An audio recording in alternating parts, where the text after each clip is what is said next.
উপার্জনের পথ চারটে। এক, দিনমজুরি, সন্ধ্যায় টাকা শেষ, ঝামেলাও শেষ। দুই, চাকরি, 25 দিনে টাকা শেষ হয় সাধারণত, 5 দিন ধার কর্জ করে চলে। ব্যতিক্রম চাকরি আছে, কিন্তু সাধারণত চাকরির টাকা শেষ হয় কয়দিনে? 25 দিনে। 3, জমি চাষ, সমান সমান না হয় লস,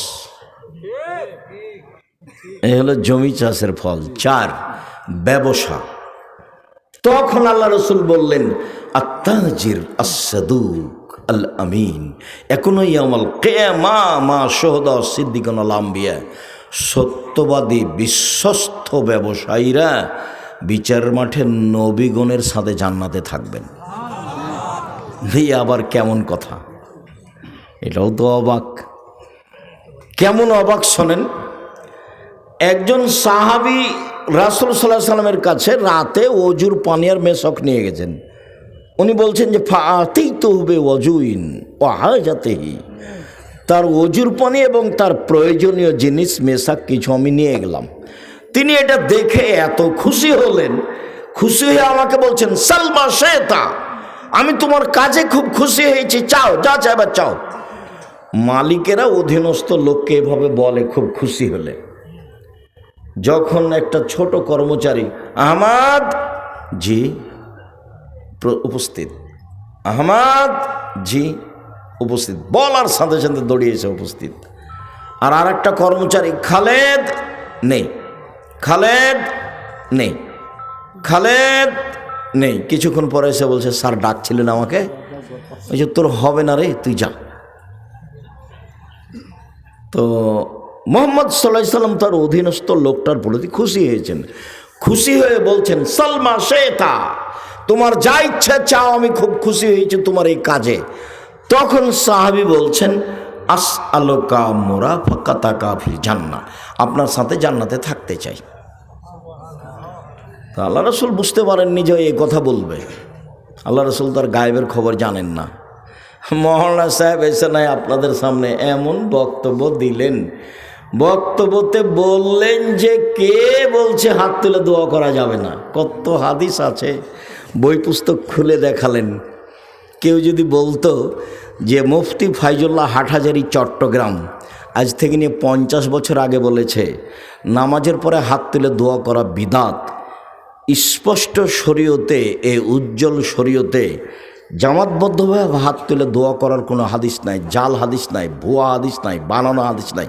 পৃথিবীর কোনো বিদ্বান বলেনি নামাজের পরে হাত তুলে দোয়া করতে হবে। বড় হানাফি মুফতি ফাইজুল্লাহ হাটহাজারী চিটাগাং, আমাদের বলার কি দরকার? মুফতি ফাইজুল্লাহ হাটহাজারী চট্টগ্রাম বড় মুফতি আজ থেকে 50 বছর আগে কলমে লিখেছে যে নামাজের পরে হাত তুলে দোয়া করতে হবে। তার জাল হাদিসও নাই, ভুয়া হাদিসও নেই, হাদিসই নেই, মানে জাল যে ভুয়াও নাই। এখন কি হাদিস খুলে দেখালেন আল্লাহই ভালো জানে। তো মুফতি ফাইজুল্লাহ হাটহাজারীর বইয়ের সাথে বাহাস করলে হয়, বই তো আছেই, উনি কলমে লিখে গেছে। আর বোখারি ওনারা পড়ান, বোখারিতে এক জায়গাতে বাপ বাঁধা আছে, অধ্যায় অনুচ্ছেদ উল্লেখ করা আছে। ইমামকেও সূরা ফাতিহা পড়তে হবে, মুক্তাদিকেও পড়তে হবে, নীরবে কেরাত হলেও পড়তে হবে, সরাবে কেরাত হলেও পড়তে হবে, একাই থাকলেও পড়তে হবে, জামাতবদ্ধ থাকলেও পড়তে হবে। বোখারি, ইমাম বোখারি এইভাবে উল্লেখ করেছেন সূরা ফাতিহা একাই থাকলেও পড়তে হবে, জামাতে থাকলেও পড়তে হবে, ইমাম হলেও পড়তে হবে, মুক্তাদি হলেও পড়তে হবে, সরবে হলেও পড়তে হবে, নীরবে হলেও পড়তে হবে। তো বাহাস খোলা মাঠে না করে ইমাম বুখারীর সাথে করলেই তো হয়। খোলা মাঠে না করে ইমাম বুখারীর সাথে করলে হয় না? ইমাম বুখারীর সাথে বাহাস করবেন, ইমাম বুখারীর বিরুদ্ধে বই লিখে ভরে দিবেন, আর একবারে খোলা মাঠে আপনার দিবে কি, এটাকে বলছে তো ফেসবুক, ফেসবুকে দেখে আমি ইমাম বুখারীর বিরুদ্ধে লিখে দিলাম, আমি ইমাম বুখারীর বিরুদ্ধে লিখে দিলাম, দিন রাত পোস্ট দিবে ইমাম বুখারীর বিরুদ্ধে, ইমাম বুখারীর বিরুদ্ধে, ইমাম বুখারীর বিরুদ্ধে, দিন রাত পোস্ট দিবে। যেভাবে চলছে দুনিয়া। আর বলবে মুফতি ফাইজুল্লাহ হাটহাজারীর চিটাগাংয়ের বিরুদ্ধে বললাম, মুফতি ফাইজুল্লাহ হাটহাজারী চিটাগাংয়ের বিরুদ্ধে বললাম, তাহলে তো হয়। আল্লাহর নবী গায়েবের খবর জানতেন না, এটাই চূড়ান্ত। আল্লাহর নবী গায়েবের খবর জানতেন না, এটাই চূড়ান্ত। সাহাবী কি বলবে রাসূলের জানা ছিল না? আল্লাহ রাসূল আমভাবে বলে দিয়েছেন তোমার যা ইচ্ছা তাই চাও। তখন সাহাবী বলেছেন আপনার সাথে জান্নাতে থাকতে চাই। তখন আল্লাহ রাসূল বলছেন আমার গায়ে জালেক, না না না না না না, এটা নয়, এটা নয়, এটা নয়, অন্য কিছু চাও। কেন? যেভাবে বলেছেন সেভাবে উত্তর দিন, ঠিক আছে জান্নাতে নিয়ে থাকবো। তার মানে ও তো কি বলবে রাসূলের জানা ছিল না, এমন দাবি জানিয়েছে যেটা আল্লাহ রাসূল জানতেন না। দেখলেন যে ওহো, এ দাবি তো আমি পূরণ করতে পারবো না। তখন আল্লাহ রাসূল বলছেন আওয়া গায়রা দালিক, না এটা নয়, এটা নয়, অন্য কিছু চাও। তখন সাহাবী বলছেন হোয়া যাকা, ওটাই চাই, ওটাই চাই। তখন আল্লাহ রাসূল বলছেন যে আইন্নী আলা নাফসিক বিকাসরাতিস সুজুদ, তুমি একটু বেশি বেশি তাহাজ্জুদ পড়ে আমাকে সাহায্য করো।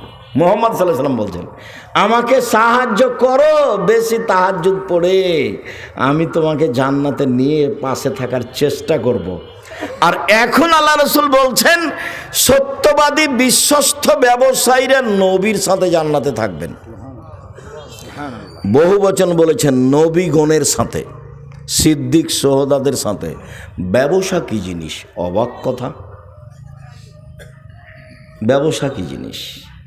যদিও আল্লাহ রাসূল বলেছেন কেউ যদি দুইটা মেয়ের লালন পালন করে, দুইটা মেয়ে, দুইটা বেটি, তাহলে আমি মুহাম্মদ সাল্লাল্লাহু আলাইহি ওয়াসাল্লাম আর সেই লোক জান্নাতে এভাবে থাকব, পিতা আর আমি।